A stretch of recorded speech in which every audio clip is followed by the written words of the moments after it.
Yo, what's up, guys? Today we're gonna be doing a video on how good Havok is, because a lot of people really slack this guy off, man. They go like, "Oh yeah, but Sunspot's better, but obviously Apocalypse, he has way more utility. He's just better." There's so many people that are better than Havok. His specials don't hit that hard anyway. Just stop talking. Listen, if he's not your cup of tea, that's fine. But you can't go around slacking the guy off. The dude's a beast. Unless it's Corvus. You can slack Corvus off. I severely dislike that one, man. But yeah, you don't slack off Havok ever. This guy's got utility. This guy's got damage. He has a lot of things, man. A lot of things. He can cheese a few things. Very good champion. Very good champion. Now, as you can see, Elsa Buzzstone here has 8 of those plasma charges, and we're applying the feedback, which is doing a bunch of damage over time.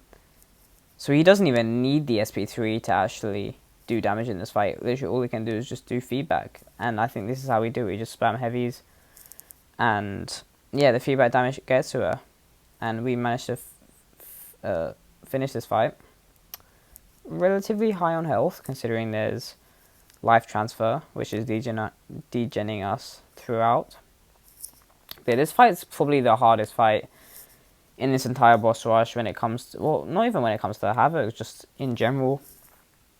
It's a stun immune Sorcerer Supreme. I think she has some sort of power game. So yeah, she's a really tough opponent, and she has Arc Overload, as you may see here. So we start off here, and one thing I realized literally at the start of this fight is that every time she hits into our parry and we actually get a parry off, it does like 3 of those plasmas, and I actually did not realize that, which is obviously better for us, but we can't actually deal feedback damage at all here, because we actually can't get off a heavy because of the stun immunity. So we just had that for our SP3 just to deal some additional damage. And the one thing I was gonna, I think we threw an SP3 here, but as you can see, it didn't do as much damage as Havok's typical SP3.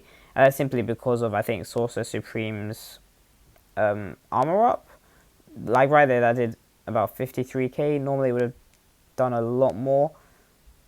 It would have done like at least 100k. I'm not even sure how much damage this guy hits for. But yeah, that damage was... I don't think that was his like normal damage output, man, because yeah, normally his specials hit a lot harder, but I forgot to realize what's it called, that she has the armor up thing on. As you can see there, I just got a message from Quintonius saying you don't have Son anymore. Man, I was really disappointed on that Arsenal game yesterday. What a disappointment, man. Right there, we threw off an SP2, still no crits, not able to kill her off. Right now, she's just being an absolute pain, man. I'm like, get me out of this fight. Like, the rest is manageable. Just get me out of this fight, man.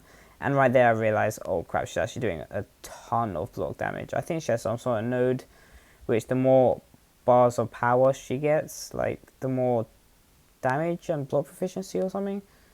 Because I think we're going to parry here and just watch how much damage it does. Oh, no parries. I think we already realized at this point that we shouldn't be parrying. So yeah, I don't think I did. But yeah, as I was saying, man, that Tottenham game yesterday, very disappointing. Bad performance all around. Yeah, I'm not too happy about that. But yeah, on to Black Widow. That last fight was a bit of a pain, if I got to be honest.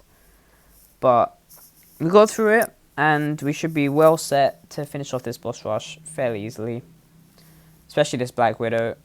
Alright, so right here we got the... Oh, by the way, the synergy team that I'm running is the Nick Fury Quake synergy for the evade charges. And with my recent Deadpool X Force pull, I figured I might as well put them into the mix.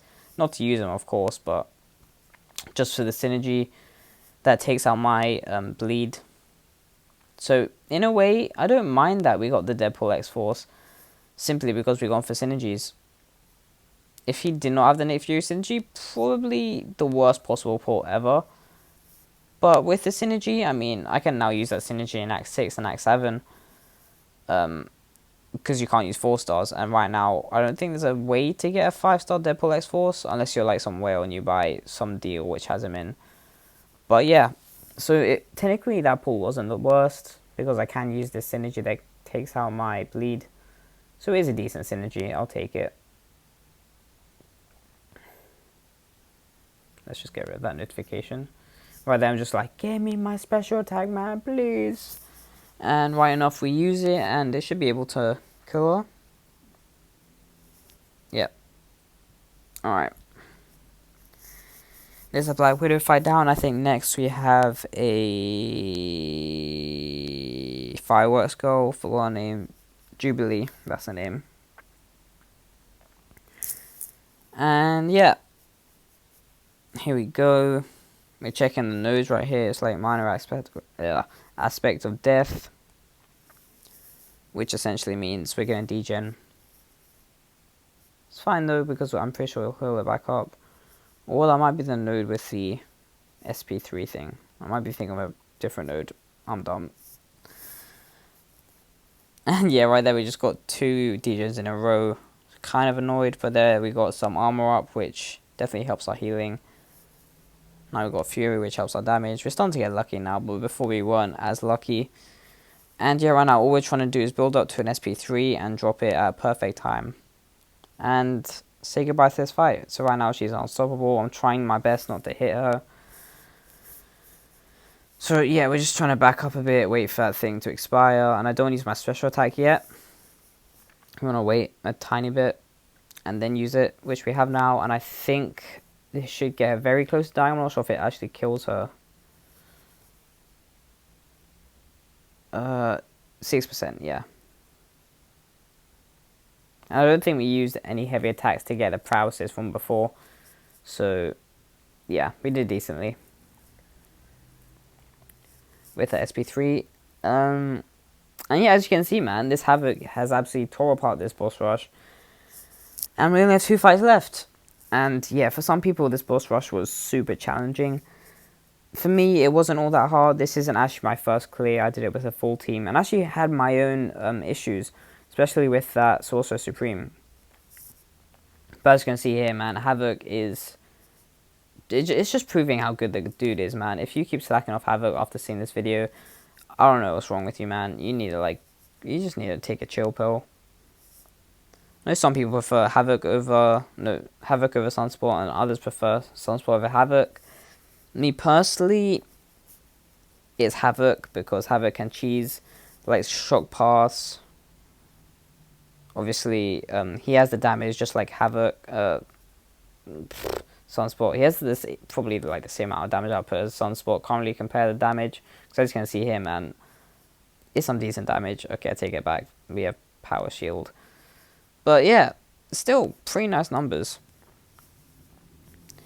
And they both have Incinerate immunity, so can't really compare that when it comes to Sunspot and Havok. Sunspot may be the funner champion for sure, but I think I just prefer Havok overall. And yeah, man, I realized in this fight that we were taking a lot of Thorns damage, and to avoid that, you just need to do double medium, which is also a piece of utility Sunspot does not have. And yeah, I realized that a bit too late. We took too much chip damage, but we're still alive, so it's fine. And I remember this fight being an absolute pain. But just watch. Just watch and learn, ladies and gentlemen, while I take a sip of my Tango. I was going to say Fanta, it's Tango.